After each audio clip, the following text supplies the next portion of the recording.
is the Dublin Special Master. Live and direct. Breakfast with CubCamTV. Trickstar Radio.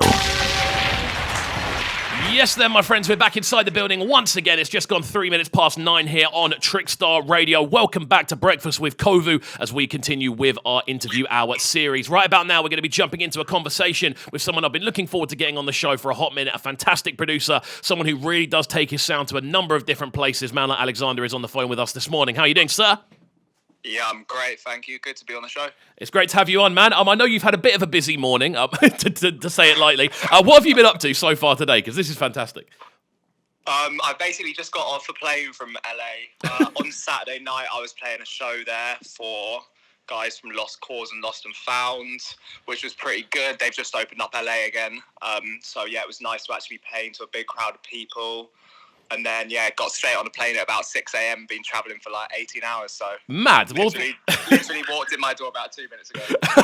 Well, thank you for being ready to come on the show then. That's fantastic stuff. What timing that is. That's amazing. Yeah, perfect.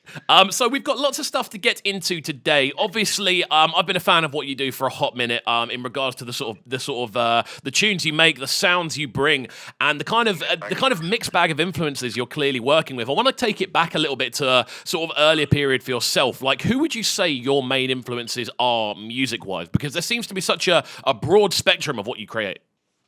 Yeah, I mean, basically, when I was in Bristol, started really getting my productions down to a place where I was happy with was probably about 4 years ago. Back then, I was only really getting into the 140 sounds. Initially, I was sort of into more like UK funky sounds. That's what I was making. But I kind of stepped up my level of production, doing loads of bootlegs. I did a bootleg of Top of Top. But as far as 140 goes, I've not really like taken that much influence from the UK 140 scene. For me, it's really been people like Hudmo, Mr. Carmack, everyone like that, sort of bringing in my separate influences.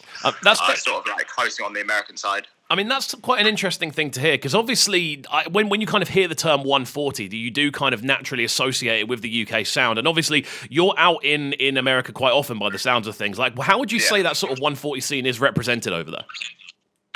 It really depends where you are. Obviously, they've got a massive hub in Denver at the Black Box where they're pushing the UK underground scene. But over on the West Coast, it's really like influenced by the US. So you've kind of got to tailor your sets and everything like that when you're playing out there. They're obviously going to know labels such as Deep Medi and System and stuff like that. But apart from that, they're going to be bringing on influences like Hudmo, people like that. Lots like kind of more trappy 140 vibes. Interesting, man. I mean, obviously coming from the UK then, obviously having that Bristol kind of music background, how did you find kind of, I suppose, transitioning into that? Because as I said earlier, it seems like you're quite involved with that American side of things. Yeah, well, I mean, I was born and raised in Miami, so I've always had a bit of oh, right, I didn't know that. US in me. Yeah, exactly. So I've been over in the US for ages. So really, I took my early production influences from the US side before I even took anything from the UK side. So it was more of merging the UK sound with my US sound in the first place. Rather than the other way around. Yeah, that's really interesting to hear. Okay, well, I'll flip the question entirely then. So coming from the US and coming into the UK then, especially going to Bristol, which has always been a real kind of hub, a real sort of central kind of, I suppose, bubbling pot for UK underground music. How did you find transitioning this way? Yeah, I thought it was pretty good. As I said, I was doing UK funky and stuff before. That was sort of my like bite into the UK music scene. And then, yeah, being in Bristol, obviously, like I was hosting events there and playing DJ sets. Slowly, 140 got worked into to my DJ sets and then into my productions. I was obviously making a lot of grime, a load of bootlegs. But yeah, being in Bristol definitely gave me a certain sound signature that you could definitely hear with some of my older productions. 100%. Not so much now.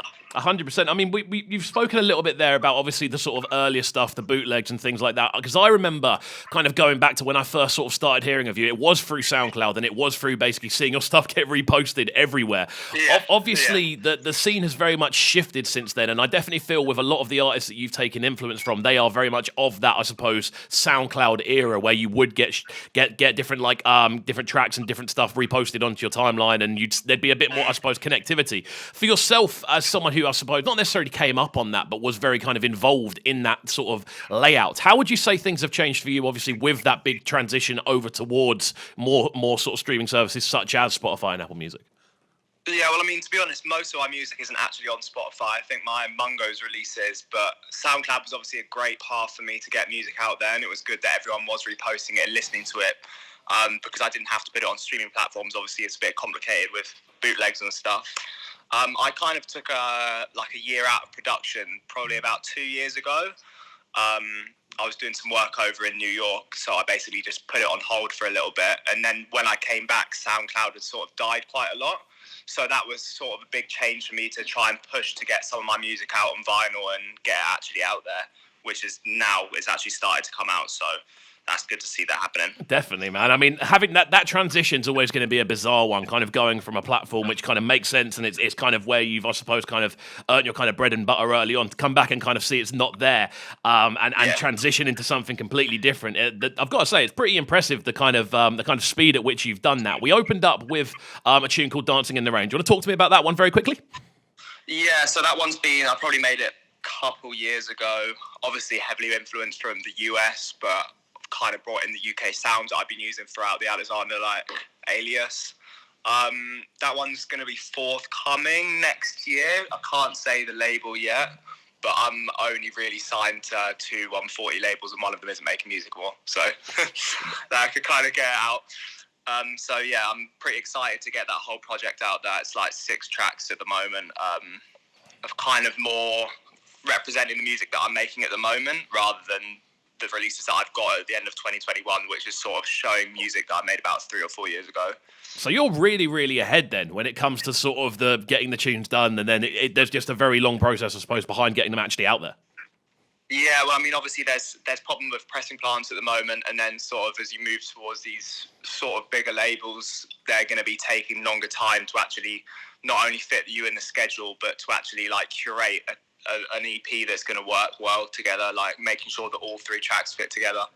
I mean, with this, we are going to talk about more music as we kind of go forward, because we've got a banger to run. It goes by the name Dusty Blue. Talk to me about this tune and how it came together. Yeah, so this one's forthcoming on Deep Medi. It's going to be their 124 release. Wow. Should be coming through in October. But as I said, there's like a 25-week wait for the pressing time at the moment because of COVID and stuff. So hopefully it comes out in October. If it's not going to be coming in October, then it'll be coming a little bit later, but it's definitely forthcoming soon. It's the A2 track, so this is sort of like the more down, I mean, it's all 140, but this is the more sort of like calm tune out of the 3 there, basically. I mean, obviously, you kind of drop the name Deep Medi in there, and it's almost like a normality, but it must still be kind of like a crazy thing to be working with a label that established, and I suppose that kind of foundational within the sounds that you're now working in. Yeah, for sure. I mean, to be honest, it's a pretty big release for me because I've been waiting for 3 years is when I basically signed to the label. So to actually be finally getting these tracks out there it's a big relief. It's a big weight off my shoulders because obviously I've kind of been waiting and edging towards playing Medi shows and stuff like that. That's kind of where I want to push my 140 music to. So yeah. Awesome, man. I mean, it's going to be wicked to see. I can't wait to actually see it land, and just in general to actually see the Alexander imprint on one of those vinyls, which are so iconic in the way they look. It's going to be awesome. It's going to be awesome to see. Just before we jump into this one, what is the best place for people to find you online and on different social media platforms, if they aren't already, so they can keep up to date with what you're doing music-wise? Yeah, so on Instagram at Alexander, so ALXZNDR_. That's basically the only online presence I have at the moment. Yeah.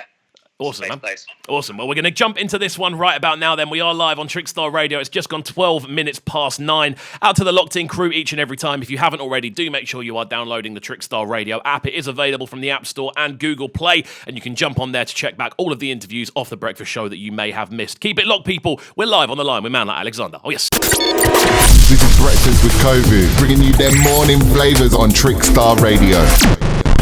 Trickstar Radio.